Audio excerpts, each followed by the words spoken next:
وہ ملاقات کرنے کے لیے بےتاب ہیں۔ دیکھیں جی، یہ رمضان المبارک کا آخری عشرہ چل رہا ہے، 1442 ہجری، مئی 2021۔ رمضان شریف سے جو پہلے مہینہ تھا شعبان کا، اس میں نادر علی بھائی کا فون آیا مجھے، اور انہوں نے کہا کہ جی مفتی صاحب آپ سے ملاقات کرنا چاہتے ہیں۔ تو میں نے کہا فی الوقت تو ممکن نہیں ہے، میں معذرت کروں گا، مستقبل میں آپ 1.5-2 مہینے بعد رابطہ کیجیے گا، کوئی صورتحال بنی تو ایسا سلسلہ ہو جائے گا انشاءاللہ تعالی۔ لیکن بعد میں پھر انہوں نے ایک ویڈیو ریکارڈ کروا دی، اور اس میں انہوں نے غلط بیانی سے کام لیا۔ پہلی تو بات یہ تھی کہ جو کچھ ان کی نادر بھائی کے ساتھ گفتگو ہوئی تھی، ان کی اجازت کے بغیر ان کو ویڈیو میں ریکارڈنگ میں نہیں لانا چاہیے تھا۔ اور میں نے بعد میں نادر علی سے پوچھا کہ آپ سے ہی پوچھ کے انہوں نے ریکارڈنگ کی ہے؟ انہوں نے کہا نہیں مجھے تو پتہ بھی نہیں ہے۔ اور میں نے کہا اس میں تو آپ نے میرے پہ ایک جھوٹ باندھا ہے۔ میں نے نادر علی کو کہا، کیونکہ ان کے ریفرنس سے بات ہوئی تھی نا۔ یہاں تک پھر نادر علی نے کہا نہیں، آپ کو سوال پوچھنے کی بھی اجازت نہیں ہے، صرف محبت سے ایک میٹنگ ہو جائے گی آپ کی۔ پھر کہنے لگے آپ کی طرف سے گارنٹی ہے؟ میں نے کہا میری طرف سے گارنٹی ہے کہ نہ میں بحث کروں گا، نہ میں کوئی سوال پوچھوں گا، پہلی میٹنگ ہماری سموسے کا تبادلہ ہوگا آپس میں۔ میں نے کہا جی میں نے آپ کو کب یہ کہا ہے کہ مفتی صاحب اگر میرے پاس آئیں تو مجھ سے سوال نہیں کر سکتے، خاموشی سے وہاں بیٹھیں گے؟ کہتے ہیں نہیں آپ نے تو کوئی ایسی بات نہیں کی۔ میں نے کہا انہوں نے تو آپ کے ریفرنس سے بات کی ہے۔ کہتے ہیں میں نے کئی دفعہ یہاں پر آیا ہوں، سینکڑوں لوگ آپ سے گھنٹوں تک فی البدی سوالات کرتے ہیں، تو میں نے یہ کیوں کہنا تھا کہ وہ سوال نہ کریں؟ اتنے لوگ سوالات کرتے ہیں تو وہ بھی آ کے کر لیں۔ تو انہوں نے کہا کہ میں نے ایسی کوئی بات نہیں کی، اور یہ بالکل مفتی صاحب نے غلط بیانی کی ہے۔ اور اس ویڈیو کی وساطت سے میں مفتی صاحب سے ریکویسٹ کروں گا کہ آپ نے یہ جھوٹا الزام نادر بھائی پہ اور مجھ پہ لگایا، اس سے آپ معذرت کریں، کیونکہ آپ جس کے ریفرنس سے بات کر رہے ہیں وہ تو قبول کرنے کے لیے تیار ہی نہیں، انہوں نے تو ایسی بات ہی نہیں کی۔ ابھی 9 مئی کو ہی 2021 کچھ بھائی ان کی طرف سے آئے، وہ شاید جہلم کے رہنے والے ہیں، یا شاید کسی ریلیٹیو کو ملنے آئے تھے، تو وہ کہنے لگے جی مفتی صاحب کا پیغام لے کے آئے ہیں۔ تو یہ بھائیوں نے ملاقات کرائی، ان کا جی مفتی صاحب ملنا چاہتے ہیں۔ میں نے کہا جی بالکل ہم تیار ہیں، اور میں ویڈیو میں ان کو ویلکم کہہ دوں گا، لیکن اس طرح نہیں جس طرح وہ چاہ رہے ہیں، جس طرح کی ان کی خواہشات ہیں، بلکہ ویسے کہ جو طریقہ ہے ملاقات کا۔ دیکھیں بنیادی بات یہ سمجھیں کہ میرا جو مکتبہ دیوبند کے ساتھ اختلاف ہے وہ ہے عقیدے کا اختلاف، اسے کہتے ہیں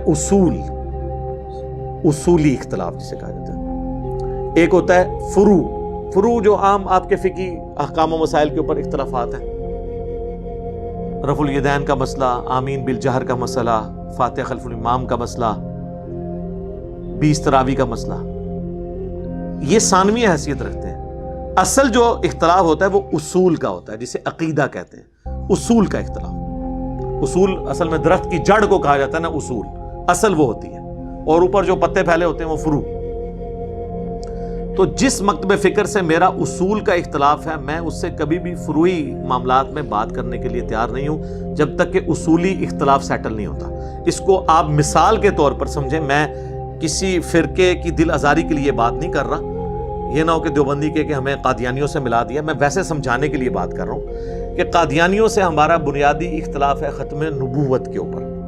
ایک قادیانی آ کے مجھے کہے کہ مجھ سے رفع الیدین پہ بات کرو، کیونکہ قادیانی تو رفع الیدین نہیں کرتے، یہ بھی میری ویڈیو آ چکی ہے، وہ تو حنفی ہیں، فقہ حنفی کو فالو کرتے ہیں، اگرچہ حنفی بریلوی اور حنفی دیوبندی انہیں کافر سمجھتے ہیں، لیکن وہ فقہ میں تو فالو کر رہے ہیں ان کو، ہم بھی انہیں کافر سمجھتے ہیں، لیکن پرسیکیوشن کے خلاف ہے، ان کو آپ دعوت دیں تاکہ ان کی نسلیں اسلام میں واپس آ جائیں۔ تو قادیانی اگر کہیں کہ ہم نے آپ سے آ کے بات کرنی ہے رفع الیدین کے اوپر کہ آپ کیوں کرتے ہیں، ہم آپ کو ترک رفع الیدین کے اوپر روایتیں پیش کریں گے، تو میں ان سے کہوں گا کہ آپ رفع الیدین شروع بھی کر لیں، تب بھی آپ کا میرا اور مسئلہ 1% بھی حل نہیں ہوگا، جب تک کہ آپ ختم نبوت کے اوپر جو آپ لوگوں نے ڈاکہ مارا ہے اور ایک دجال اور کذاب کے بارے میں جھوٹی نبوت کلیم کی ہے، اس سے اعلان برات نہیں کرتے، اگلی باتیں تو ہو ہی نہیں سکتی، اس پہ آگے بات کر لیں، تو یہ بات وزن رکھتی ہے۔ اب آ جائیں دیوبندیوں کی طرف۔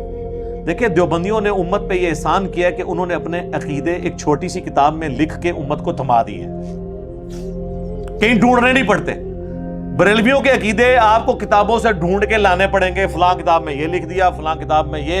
अब बताओ, जवाब दो। देवबंदियों ने उम्मत पे एहसान किया कि उन्होंने 1906 में हुस्सामुल हरमैन के जवाब में अल मुहन्नद अलल मुफन्नद किताब लिखी।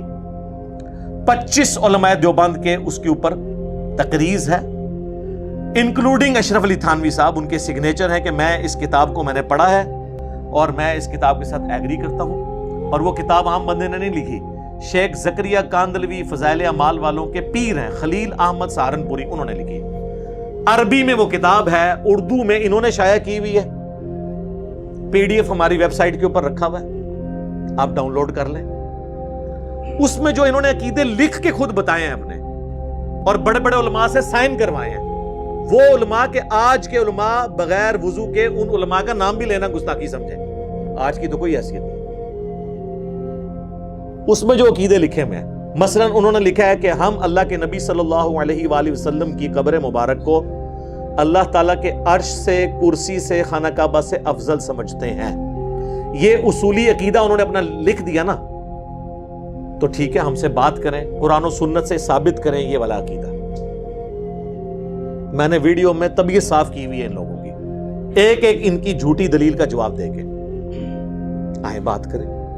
उसी किताब में इन्होंने लिखा कि हम बुजुर्गों के सीनों, अल मुहन्नद अलल मुफन्नद में, हम बुजुर्गों के सीनों और कब्रों से जायज तरीके से फैज लेने के कायल हैं, उस तरीके पे नहीं जो अवामुन नास में है, बल्कि वो जो खवास को मालूम है। तो आए बात करें और हम आपको बताएंगे कि आपके खवास किस किस तरीके से कब्रों से मांगते थे, जिसकी बुनियाद पे आप बरेलवियों को मुशरिक कहते हैं। तो ये वो अकीदा जो अल मुहन्नद में उन्होंने लिख के दिया है। तो जो अल मुहन्नद के अंदर चीजें लिख दी गई हुई हैं अकायद के तौर पे, उस पे तो बात होगी, तो फिर अगली बात होगी। यह है बुनियादी बात। तो सर मैं तैयार हूं, इसके ऊपर भी आके बात करें। इसके अलावा हयातुन नबी के बारे में उन्होंने लिखा, सल्लल्लाहु अलैहि वसल्लम, हयातुन नबी को हम भी मानते हैं, लेकिन उन्होंने लिखा कि हम नबी इस्लाम की कब्र मुबारक में दुनियावी हयात के कायल हैं। तो सर हम कहते हैं ये दुनियावी हयात जो आप मानते हैं, ये किताब और सुन्नत से जरा साबित करें। बरज़की को तो हम मानते हैं, आए इसके ऊपर बात करें। और अशरफ अली थानवी रसूलुल्लाह और अल्लाहुम्मा सल्ली अला सय्यदिना व नबीना अशरफ अली, जिसको ये लोग धोखा दे के कहते हैं जी ख्वाब का वाक़या है, ना ख्वाब का नहीं है। आल इमदाद रसाले में पढ़े, वो कह रहा है मैं बेदार हुआ हूं तब भी यही कर रहा हूं। पीर ने ये नहीं कहा कि तेरे ऊपर शैतान का हमला हो गया, तू तौबा कर। उसने कहा तसल्ली है, ये जो तू कर रहा है ना, बड़ा अच्छा काम तू कर रहा है। इसमें तो ये इशारा था कि तेरा पीर जो है वो मुत्तबे सुन्नत है, यानी अशरफ थानवी साहब ने अपने बारे में अल इमदाद रसाले पे ये अशरफ रसूलुल्लाह को आए डिफेंड करें। ये अकीदे का मसला ना, जब कलमा ही अलग हो गया फिर ये बहाना बनाना जी हम ये कलमा तालीम तो नहीं करते, ना ना ना, ना सर ये छोड़ें। आप इसको डिफेंड कर रहे हैं गोया कि आप इसे तालीमी कर ऐलान बरात करें। और यही लोग इनसे पूछें हश बहिश्त में जो चिश्ती रसूलुल्लाह लिखा हुआ है, वो कहेंगे जी बिल्कुल कुफरी है। तो सर वो भी डिफेंड कर रहे हैं और उनकी तादाद भी आपसे ज्यादा है, तो फिर तादाद के ऊपर फैसला कर लें। इस तरीके से तो मामलात नहीं चल सकते। तो हमारा अकीदे का चूंकि उसूली इख्तलाफ है, तो मैं आपको, चूंकि आपने वीडियो में खुद कहा है, अब नादिर अली भाई तो बीच में से निकल गए, आपने खुद कहा कि मैं आना चाहता हूं जेलम। जनाब हम आपको वेलकम करते हैं, यहां पे आप तशरीफ लाएं और मेहरबानी करके मुफ्ती तकी उस्मानी साहब हाफिज़हुल्लाह ताला से टाइम लें, उनको साथ लेकर आएं, क्योंकि मैं उनकी पर्सनली इज्जत करता हूं, ताकि मामला क्लियर हो जाए। उनको साथ लें। आपके आने जाने का टिकट का खर्चा, इस्लामाबाद से जेलम की जो 1.5 घंटे की ड्राइव है, बड़ी साफ सुथरी ड्राइव, एयर कंडीशन गाड़ी आपको भिजवा दूंगा, बड़े वाली भिजवा दूंगा। यहां पे अगर आप रुकेंगे, यहां का खर्चा, खाने पीने का खर्चा सब मेरे जिम्मे। लेकिन तकी उस्मानी साहब को भी साथ लें, कोशिश करें ताकि ये मामला खत्म हो, क्योंकि यही मुफ्ती साहब हैं, सबसे पहले इन्होंने मेरे लिए ये लफ्ज इस्तेमाल किया कि ये इंजीनियरिंग फिरका बना रहा है। तो चलें सपोज इनके बकौल मैं इंजीनियरिंग फिरका बना रहा हूं, तो उस फिरके का बानी मैं हुआ ना। तो फिरके का जो बानी है ना, वो दूसरी तरफ बड़े फिरके के बड़े बाबे से ही बात करता है, छोटे मोटे से नहीं। ये नहीं हो सकता कि ऑस्ट्रेलिया की जो टीम है उसका मैच जो है वो कराची के फेडरल बी एरिया की क्रिकेट टीम के साथ हो ना, लेवल पे होगा। तो लेवल पे फिर ले आए। और ये मैं सिर्फ देवबंदियों के लिए नहीं कह रहा, میں بریلویوں کو بھی کہتا ہوں کہ مفتی منیب الرحمان صاحب کو لیں، بات کر لیں عقیدوں کے اوپر، میں تیار ہوں.